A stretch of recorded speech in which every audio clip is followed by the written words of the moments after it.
அனைவருக்கும் வணக்கம். 2026 தேர்தல் முடிஞ்சு தேர்தல் இந்த தமிழ்நாடு யார் ஆட்சி அமைக்க போறான்ற சூழ்நிலை வந்து ரொம்ப பரபரப்பாக போயிட்டு இருக்கு. இதை பத்தி கலந்துரையாடுவோம்.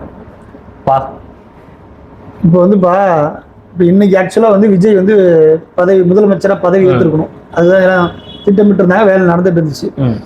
ஆனால் இப்போ ஒரு ட்விஸ்ட் ஆயிடுச்சு. என்னன்னா, ஆளுநர் வந்து உங்களுக்கு நான் நேரடியா பதவி பிரமாணம் பண்ணி வைக்க முடியாது, நீ 118 எம்எல்ஏவை எனக்கு ப்ரூஃப் பண்ணுங்க, அப்புறம் உங்களுக்கு பதவி பிரமாணம் பண்ணி வைக்கிறேங்கிற கருத்தை ஆளுநர் வச்சிட்டாரு.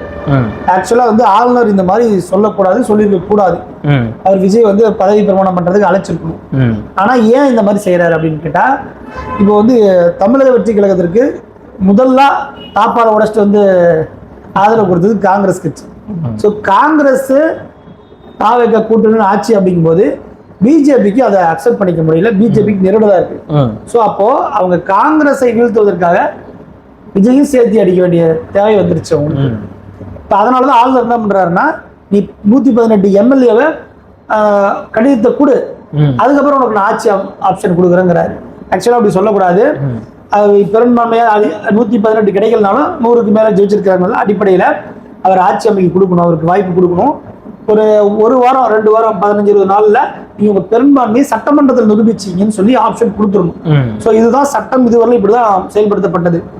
இப்போ பிஜேபியோடைய அழுத்தத்தினால ஆளுநர் கூடுதலா ஒரு செக்க தமிழக வெற்றி கழகம் வச்சிருக்காரு. இப்போ இதனால வந்து தமிழக வெற்றி கழகம் ஆட்சி அமைக்க முடியுமா அப்படின்னு ஒரு சிக்கல் போயிட்டு இருக்கு. இப்போ தமிழக வெற்றி கழகத்துக்கு வாய்ப்பு என்ன அப்படின்னு கேட்டீங்கன்னா, காங்கிரஸை தவிர்த்து 2 கம்யூனிஸ்ட் கட்சிகள், விடுதலை சிறுத்தைகள், அப்புறம் பாமக இவர்களுடன் இணைந்து ஒரு கூட்டணி ஆட்சி அமைக்கலாம். இது ஒரு ஆப்ஷன் விஜய்க்கு இருக்கு. இது ஒரு பக்கம் அப்படியே வச்சிடலாம். இப்ப இன்னொரு சூழல் என்ன மாதிரி மாறி இருக்கு அப்படின்னா, நம்ம தமிழக அரசியல் வாழ்க்கை எதிர்பார்க்க முடியாதது. இப்ப கொஞ்ச நாளைக்கு முன்னாடி ராஜ்மோகன் ஒரு முறை சொன்னாரு, அவரு நகைச்சுவைக்கு சொன்னாரு, நமக்கு அன்னைக்கு நகைச்சுவையா இருந்துச்சு. அவரு சீரியஸா சொன்னாரு, நமக்கு அன்னைக்கு நகைச்சுவையா இருந்துச்சு. என்னன்னா, எங்க தலைவர் விஜய் எதிர்க்கிறதுக்கு திமுக அதிமுக கூட கூட்டணி வச்சாலும் வைப்பாங்க, அந்த அளவு அவங்க கட்சிகள் பாதிக்கப்படும். நமக்கு வந்து அன்னைக்கு ரொம்ப கிண்டலா இருந்துச்சு. டேய், ஒரு சீடு கூட ஜெயிக்கல, என்ன வாய் பேசுறீங்கடா நீங்க அப்படின்னு நம்ம எல்லாருமே நினைச்சோம். ஆனா இன்னைக்கு உண்மையாலுமே ராஜ்மோகன் அன்றே கிடைத்தார் ராஜ்மோகன்ங்கிற மாதிரி இப்போ ஒரு சூழல் எப்படி போயிட்டு இருக்குன்னா, ஐயா எடப்பாடி தலைமையில் ஆட்சி, அவர் முதலமைச்சர், ஆதரவு வந்து திமுக கொடுக்குற மாதிரி. அதாவது இப்ப ஆக்சுவலா பாத்தீங்கன்னா திமுக தான் அதிகமான எம்எல்ஏக்கள் இருக்கு, 56 பேர் கிட்ட இருக்காங்க நினைக்கிறேன், 56 57 இருக்காங்க. கூட்டணி இல்லாம இண்டிவிஜுவலா திமுக மட்டுமே. அதிமுக ஒரு 46 இடங்கள்ல இண்டிவிஜுவலா ஜெயிச்சிருக்கிறாங்க. ஸோ இப்போ இது ரெண்டுமே கம்பைன் பண்ணி கொஞ்சம் விசிகா கம்யூனிஸ்டுடைய ஆதரவுடன் நாம ஆட்சி அமைச்சா என்ன அப்படிங்கிற ஒரு டாபிக் இப்ப நேற்று வந்து தீவிரமா போயிட்டு இருக்கு. ஸோ இப்போ விஜயை வீழ்த்துவதற்காக இவங்க 2 பேரும் சேருவதற்கான வாய்ப்புகள் இருக்கு. இப்ப இன்னொன்னு அவங்க தரப்புல இருந்து நான் கவனிச்ச விஷயம் என்னன்னா, விஜய்க்கு எவ்வளவு வாக்குகள் விழும் அப்படின்னு எல்லாத்துக்குமே ஒரு கேள்வி இருந்துச்சு. எந்த ஊடகமே வந்து ஆட்சி அமைச்சர் யாருமே சொல்ல, எல்லாருமே திரும்ப டிஎம்கே வரும், என்ன முன்ன மாதிரி பெருசா வராது, ஒரு 130 140 மாதிரி ஆளுக்கு ஒரு கணிப்புகள் சொல்லிட்டு இருந்தாங்க. இது எல்லா கணிப்புகளையும் உடைச்சு விஜய் ஜெயிச்சிருக்காரு. அப்ப இப்போ என்னன்னா, விஜய் ஜெயிக்கவே மாட்டாரு, எல்லாருடைய கருத்துமே அதாச்சு. ரங்கராஜ் பாண்டியன் நீங்க பேச எல்லாருமே விஜய் வாக்கு வாங்குவாருங்க, ஒரு 15-20% வரலையும் போவாங்க, ஆனா வெற்றி பெற முடியாதுன்னாங்க. ஆனா இப்ப விஜய் வந்து அதெல்லாம் உடைச்சு வெற்றியை நிரூபிச்சிட்டாரு.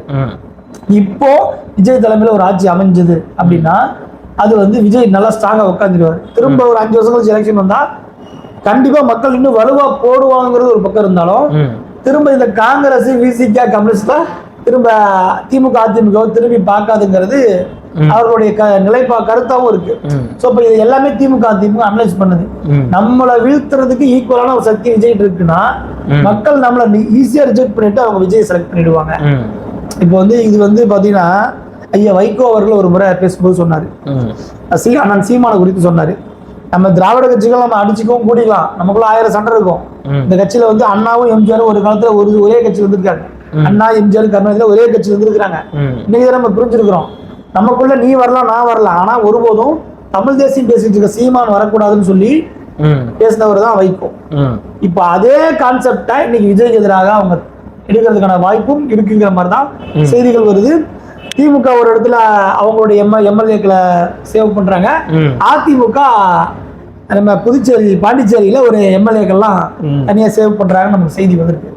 ஸோ இப்போ வந்து அரசியல் களம் மிக மோசமா இந்த மாதிரி போயிட்டு இருக்கு. இதுக்குள்ள இன்னொரு அரசியலுக்குள்ள ஒரு அரசியல் சொல்லுவாங்கல்ல, அந்த மாதிரி அதிமுகவோட CV சண்முகம் இன்னொரு அமைச்சர் சொன்னாங்க, பேர் பார்த்துட்டேன். அவங்க 2 பேர் தலைமையில ஒரு 20க்கு கிட்ட எம்எல்ஏக்கள் தனியா அணிதிரள்ற மாதிரி, அதாவது தாவேக்காவை ஆதரிச்சு அங்க போயிடுவோம், நமக்கு அதிகாரம் கிடைக்கும், அமைச்சர் கிடைக்கும்.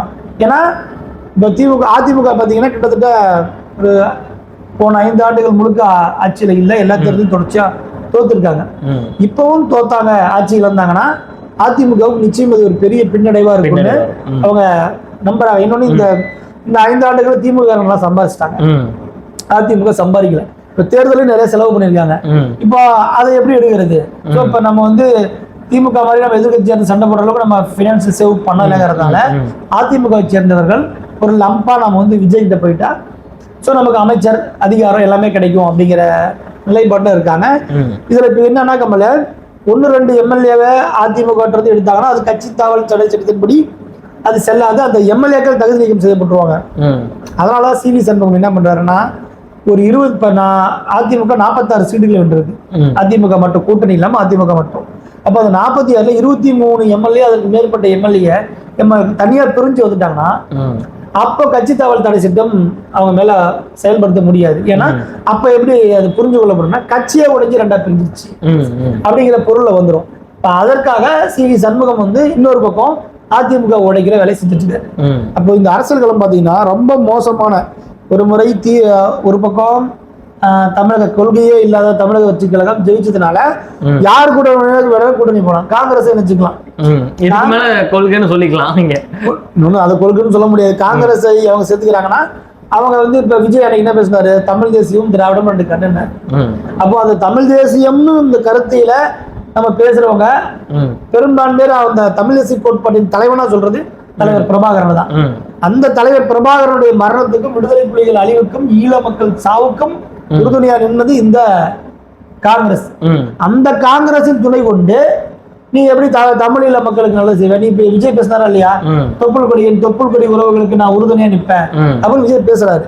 இன்னொன்னு விஜய் அவர்களே ஒரு மேடையில சொல்லியிருந்தாரு, நான் இவ்வளவு கோடி செலவு பண்ணிட்டு நீங்க போயிட்டு காங்கிரஸோட கூட்டணி வச்சிருவீங்க அப்படின்ற மாதிரி சொல்லியிருந்தாரு. அவர் விமர்சனம் வச்சுட்டு அவரே மறுபடியும் போய் காங்கிரஸோட கூட்டணி வைக்கிறாரா? இல்ல, விஜய்க்கு பொறுத்தவரையுமே விஜய்க்கு எந்த ஒரு கொள்கையோ கோட்பாடோ இல்லை, அவருக்கு ஜெயிக்கணும், அவ்வளவுதான். அதை நீங்க பணம் கொடுத்து ஜெயிக்கலாம், ஓட்டுக்கு பணம் கொடுத்து ஜெயிக்கலாம், வெற்றி பெற்ற வேட்பாளர் விலைக்கு வாங்கி ஜெயிக்கலாம், எப்படியோ ஒரு விஜய்க்கு தேவை வெற்றி. அந்த வெற்றி அறமற்ற முறையில அவர் வந்து இன்னொரு திமுக அதிமுக எந்த மாதிரியான விஷயங்கள் செய்வாங்களோ அது அவருக்கு தெரியல. பட் இருந்தா அவர் சொல்லி தந்தா அது செய்யறதுக்கு விஜய் தயாராகிறார். இல்லன்னா இப்ப இந்த CV சண்முகம் ஒரு 20-25 பேரை தயார் செய்ய வேண்டிய தேவை என்ன இருக்கு? அப்போ விஜய் தரப்புல இருந்து CV சண்முகத்துக்கிட்ட பேசப்பட்டிருக்கு. இப்ப அந்த அஜெண்டாவை இப்ப CV சண்முகம் செஞ்சுட்டு இருக்காரு. சோ இப்ப தமிழ்நாடு அரசியல் இப்படி ஒரு மோசமான சூழ்நிலை. ஒருவேளை ஜெயாலயம் ஆட்சி அமைக்க முடியல, DMK சப்போர்ட்ல ADMK ஆட்சி அமைக்க முடியல, இந்த மாதிரி ஒரு குழப்ப சூழ்நிலை வந்தால் நிச்சயமாக தமிழ்நாட்டில் மிக மோசமாக நிலைமையாக குடியரசுத் தலைவர் ஆட்சி அமல்படுத்தப்படும். குடியரசுத் தலைவர் ஆட்சிங்கிறது நேரடியா பிஜேபியுடைய ஆட்சி தான் இருக்கும். அந்த ஆட்சி 6 மாதம் முதல் ஒரு 3 வருஷம் வரைக்குமே அது எக்ஸ்டெண்ட் பண்றதுக்கு வாய்ப்பு இருக்கு. ஸோ இப்போ இதெல்லாம் தவிர்க்கணும் அப்படின்னா இங்க இருக்கவங்க கொஞ்சம் சமரசங்கள் உடன்பட்டு அவங்களுக்குள்ள பேசி ஒரு ஆட்சி அமைந்தால் சரியா இருக்கும் நம்ம நம்புறோம். ஆனா அதுலயும் சில சிக்கல் இருக்கு. இப்ப நாளைக்கு விஜய் வந்து காங்கிரஸ், கம்யூனிஸ்ட், பாமகவுடைய தயவுல ஆட்சி அமைகிறாருன்னா அந்த ஆட்சியில அவர் சுதந்திரமா அவரால் செயல்படவும் முடியாது. ஏன்னா இவங்கெல்லாம் நிறைய எங்களோட தலையீடு அதிகமா இருக்கும். அதனால கூட்டணி கட்சிகள் ஏதாவது ஊழல் பண்ணது தப்பு பண்ணுதுன்னா அது விஜயால கேட்கவும் முடியாது. ஸோ வந்து இதற்கெல்லாம் ஒரு சரியான தீர்வு அப்படின்னா சரியான தீர்வு இப்போ எதுவுமே இல்லை. மறு தேர்தல் வைத்து அதுல யாராவது ஒருத்தர் பெரும்பான்மை பெறது மட்டும்தான் தமிழ்நாட்டுக்கு சரியான முடிவா, தமிழ்நாட்டு எதிர்காலத்துக்கு சரியா இருக்கும். இந்த மாதிரி பெரும்பான்மை இல்லாம 4-5 கட்சிகளோட கூட்டணி வைக்கும் போது அது வந்து ரொம்ப ஆட்சி நடத்துறவங்களுக்கு ரொம்ப சிக்கலா தான் இருக்கும். அந்த சூழ்நிலை தான் இப்ப தமிழ்நாடு இருக்கு. இது போன்ற இப்ப இருக்க அரசியல் நிலைப்பாடுகள் குறித்து அப்டேட் பத்தி தெரிஞ்சுக்க எங்களுடைய தமிழர் உரிமை வலையொலியை சப்ஸ்கிரைப் பண்ணி எங்களுக்கு ஆதரவு கொடுங்க. நன்றி, வணக்கம்.